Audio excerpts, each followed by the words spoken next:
624 साल, 36 सलातीन, 3 बर्रे आज़म और एक ऐसी सल्तनत जिसने दुनिया की शक्ल बदल दी। लेकिन सबसे हैरत की बात यह है, ये सब एक छोटे से कबीले से शुरू हुआ, जिसके पास न फौज थी, न दौलत, न जमीन। सिर्फ एक आदमी था जिसने एक ख्वाब देखा और उस ख्वाब ने तारीख बदल दी। ये है सल्तनत उस्मानिया की कहानी, और आज हम बात करेंगे उस आगाज की जिसका कोई तसव्वुर भी नहीं कर सकता था। 13वीं सदी, अनातोलिया का इलाका। सेल्जुक सल्तनत कमजोर हो चुकी थी। हर तरफ छोटी छोटी रियासतें, जिन्हें बेलिक कहा जाता था, अपनी अपनी जगह लड़ रही थीं। इन सब में एक छोटी सी बेलिक थी सोगुत के इलाके में। इसका सरदार था अर्तुगरुल का बेटा उस्मान अव्वल। उस्मान एक मामूली सरदार था, लेकिन रवायत के मुताबिक उसने एक ख्वाब देखा कि एक दरख्त उसके सीने से निकला और उसकी शाखें पूरी दुनिया पर फैल गईं। चांद, सितारे, दरिया सब उस दरख्त के नीचे थे। शेख ईद बाली ने यह ख्वाब सुना और कहा, उस्मान, तेरी नस्ल दुनिया पर हुकूमत करेगी। ख्वाब था या हकीकत, ये तो अल्लाह ही जाने, लेकिन उस्मान ने वो किया जो किसी ने सोचा न था। उसने लड़ाई के बजाय अक्ल से काम लिया। आसपास के छोटे कबाइल को अपने साथ मिलाया, बाज़ंतीनी के कमजोर इलाकों पर आहिस्ता आहिस्ता कब्जा किया। न बड़ी जंग, न बेजा खून रेजी, सिर्फ हिकमत अमली। 1299 में उस्मान ने अपनी रियासत का ऐलान किया। ये थी सल्तनत उस्मानिया की इब्तदा।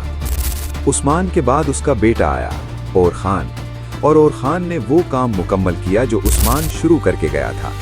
1326 में उसने बुरसा फतह किया और उसे अपना दारुल हुकूमत बनाया। ये पहला बड़ा शहर था जो उस्मानियों के हाथ आया। लेकिन और खान की असल कामयाबी क्या थी? उसने पहली मर्तबा एक बाकायदा फौज कायम की। पहले कबाइल लड़ते थे, अब पेशावर सिपाही मौजूद थे। यही वो बुनियाद थी जिस पर बाद में यनीचरी यानी जैनिसरीज वजूद में आए। और खान ने एक और अहम कदम उठाया। उसने बाज़ंतीनी शहजादी से शादी की। इसका मतलब सफारतकारी। उसने दुश्मन के घर में अपना असर पैदा कर दिया। और खान के दौर में उस्मानी अनातोलिया से निकलकर पहली बार यूरोप में दाखिल हुए, गली पुली के रास्ते। 1354 में गली पुली फतह हुआ और यूरोप का दरवाज़ा खुल गया। और खान के बाद आया मुराद अव्वल, और इस सुल्तान ने बाकायदा पेशकदमी शुरू की। मुराद ने पहले एड्रियानोपल यानी आज का एदिर्ने फतह किया और उसे नया दारुल हुकूमत बनाया। अब सोचिए, दारुल हुकूमत अनातोलिया से निकलकर यूरोप में मुंतकिल हो चुका था। ये एक वाज़ेह ऐलान था कि हम यहाँ क़याम के लिए आए हैं। मुराद अव्वल ने सबसे अहम कदम क्या उठाया? उसने यनीचरी निज़ाम को मुनज़्ज़म किया। देवशिरमे के ज़रिए ईसाई ख़ानदानों के बच्चों को लिया गया, उन्हें इस्लाम कबूल करवाया गया और बेहतरीन सिपाहियों में तब्दील किया गया। ये मुतनाज़े ज़रूर था, लेकिन अस्करी एतबार से बेमिसाल था। यनीचरी सिर्फ सुल्तान के वफादार थे, ना किसी कबीले के, ना किसी सरदार के, सिर्फ सुल्तान के। मुराद ने सर्बिया, बुल्गारिया और यूनान के बड़े हिस्सों पर कब्जा कर लिया। बाल्कान कांप उठा। 1379, कोसोवो का मैदान। एक तरफ सुल्तान मुराद अव्वल अपनी यनीचरी फौज के साथ, दूसरी तरफ सर्बिया, बोस्निया और अल्बानिया की मुत्तहिदा फौज।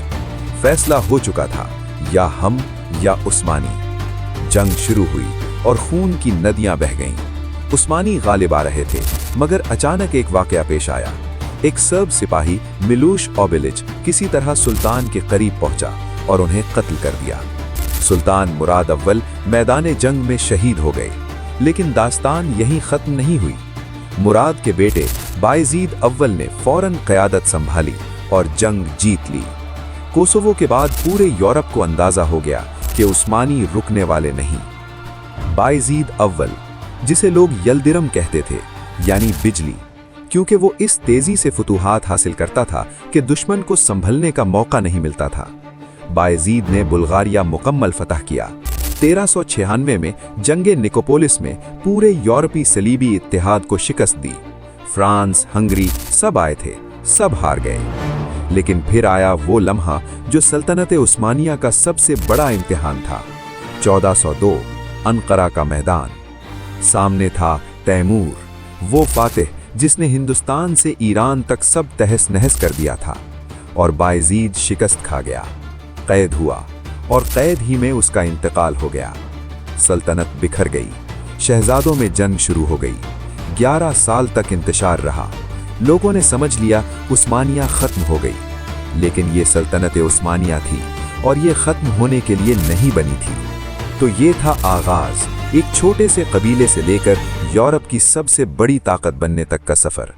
शिकस्तें भी आईं, आजमाइशें भी, लेकिन उस्मानिया हर बार लौट आई। मगर असल कहानी अभी शुरू होनी थी। अगले एपिसोड में महमद दोम, वो सुल्तान जिसने वो कारनामा अंजाम दिया जो 800 साल में कोई न कर सका, कुस्तुनतुनिया की फतह, वो शहर जो नाकाबिले तस्खीर समझा जाता था, आखिर वो कैसे गिरा, ये जानना मत भूलिएगा। सब्सक्राइब करें, बेल आइकन दबाएं, क्योंकि माजी टॉक्स पर तारीख जिंदा होती है।